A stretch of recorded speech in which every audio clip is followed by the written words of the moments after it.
కడప జిల్లా బద్వేల్ పట్టణంలో స్థానిక BC backward classes welfare officer Mahalakshmi ఆకస్మిక తనిఖీ చేశారు. హాస్టల్ ప్రాంతాన్ని, విద్యార్థుల యోగక్షేమాలు, చదువుల గురించి అడిగి తెలుసుకున్నారు.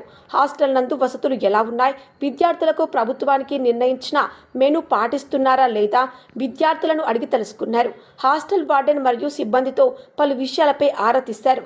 విద్యార్థులకు వడ్డిస్తున్న భోజనము, కూరగాయలను పరిశీలించి విద్యార్థులతో కలిసి భోజనం చేసి అనంతరం మీడియాతో మాట్లాడుతూ బద్వేల్ బీసీ భవనం పూర్తిగా శిథిలావస్థకు చేరుకుందని, నివాసానికి అనుకూలంగా లేదని ప్రభుత్వం గుర్తించిందని, కేంద్ర ప్రభుత్వం కొత్త బిల్డింగ్ హాస్టల్ కట్టించుటకు 3 కోట్ల రూపాయలు నిధులు మంజూరయ్యాయని, త్వరలోనే వీటి పనులు ప్రారంభమవుతాయని వారు తెలిపారు. కార్యక్రమంలో hostel warden Nagadasari Prasad, hostel సిబ్బంది, విద్యార్థులు పాల్గొన్నారు.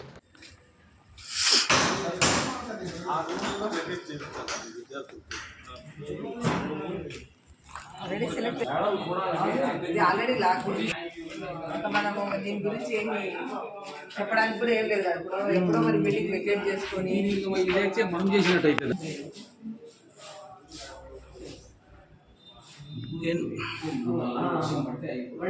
ఆల్రెడీ డిమాలిష్ స్టార్ట్ చేస్తారు. అది ప్రైవేట్ బిల్డింగ్ ఎత్తుకోవడం మీరు ఏమైనా బిల్డింగ్ చెప్పడం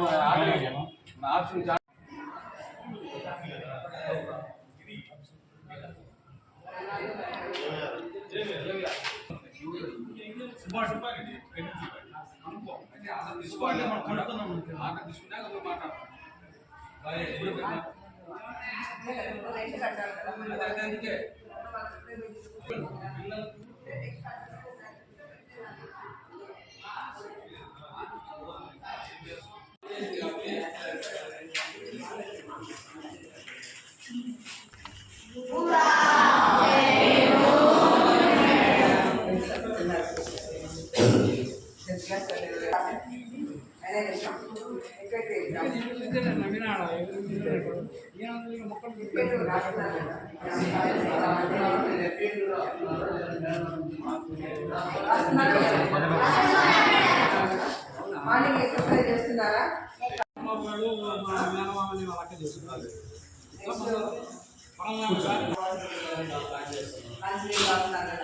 ఎందుకంటే వాతావరణంలో వర్షాలు జరుగుతున్నాయి కాబట్టి నేర్చుకోవడానికి జ్వరాలు వస్తున్నాయి. ఎంత బాగుండాలని అందరికీ హాస్టల్లో హాట్ వాటర్ ప్రొవైడ్ చేయమని ప్రొవైడ్ చేయడం జరుగుతున్నారు. ఏదైనా మీకు ఏమైనా ఇబ్బంది వెంటనే మీ స్టాఫ్ వర్క్ సార్ కానీ ఇన్ఫార్మ్ చేయండి. ఎక్కువ ఇబ్బంది పడుకోకుండా కొద్దిగా ఉన్నప్పుడే తొందరగా బాగా చేసుకుంటే సరిపోతుంది. ఏదైనా ఉంటే జ్వరాలు అంటే మలేరియా రైస్ వచ్చినాయి కాబట్టి ఇంకా బాగుంది.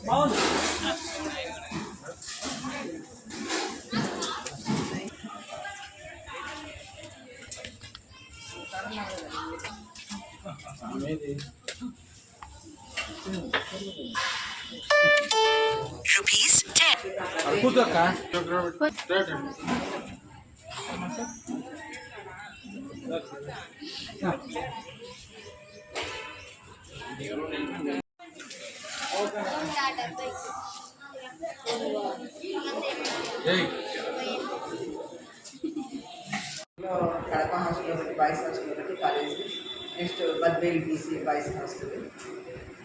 అది అడ్మినిస్ట్రేషన్ శాంక్షన్ వచ్చినాక నెక్స్ట్ వెకేట్ చేయాల్సి ఉంటుంది. అంతే చేస్తారు.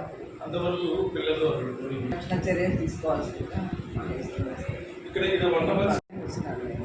ప్రత్యేకమైన కారణం ప్రతి నెల రిలీజ్ చేయాల్సి ఉంటుంది. ఆ విధంగా లాస్ట్ మంత్లో రిలీజ్ చేస్తాను, ఈ మంత్లో కూడా రిలీజ్ చేస్తున్నాను. మామూలుగా మా డిపార్ట్మెంట్ కార్యక్రమాలన్నీ ఇక్కడ అమలవుతున్నాయా లేదా, కొత్తగానే ఇక్కడ అవి పెట్టాను. హాట్ వాటర్ ఇవ్వమని చెప్పేసి ఇంకా నెక్స్ట్ పిల్లల సిక్ బోర్డర్స్ ఎవరైనా ఉన్నారా అనే ఉద్దేశం దానిపైన మాకు డైరెక్టర్ నుంచి మీటింగ్ పెట్టారు. అవన్నీ ఇక్కడ కన్సర్న్ ఎస్ఎంల ద్వారా పరిశీలించడం జరుగుతుంది. మాకు సన్నబియ్యం సన్నబియ్యం పాత బియ్యం ఏమైనా ఉంటే కొన్నిసార్లు వాటి ఎక్కడన్నా ఉన్న చోట వాటిని ఒక పూట వాడమన్నారు. ఎందుకంటే అవి వెనక్కి ఇవ్వడానికి రాదు కాబట్టి ఒక పూట వాడమన్నారు. సన్నబియ్యం అన్ని హాస్టళ్ళకి సప్లై అయినాయి. సన్నబియ్యం హాస్టల్ వాడి అదే సిఎస్ఆర్ ఫండ్స్ కింద రికగ్నైజ్ అయిన ప్రతి హాస్టల్ బిల్డింగ్ 3 కోట్ల వ్యయంతో కట్టించేదానికి సెంట్రల్ గవర్నమెంట్ నుంచి శాంక్షన్ అయ్యింది. డిపార్ట్మెంట్కు బీసీ వెల్ఫేర్ డిపార్ట్మెంట్స్కి ఫండ్స్ డైవర్ట్ చేస్తారు సెంట్రల్ గవర్నమెంట్ నుంచి. సెంట్రల్ ఫండ్స్ ఇంకా ఎప్పుడు వచ్చేది వచ్చినప్పుడు మీకు ఆ ఫండ్స్ వచ్చినప్పుడు కూడా చెప్తాం. అడ్మినిస్ట్రేటివ్ శాంక్షన్ ఇచ్చినప్పుడు వారే తీసుకోవాల్సింది. ఎందుకంటే లోకల్గా ఇక్కడే పరిచయం ఉంటుంది కాబట్టి వాళ్ళే ఇక్కడ ఏ ప్లేస్ బాగుంటుంది అనేది నిర్ణయించుకోవాల్సింది.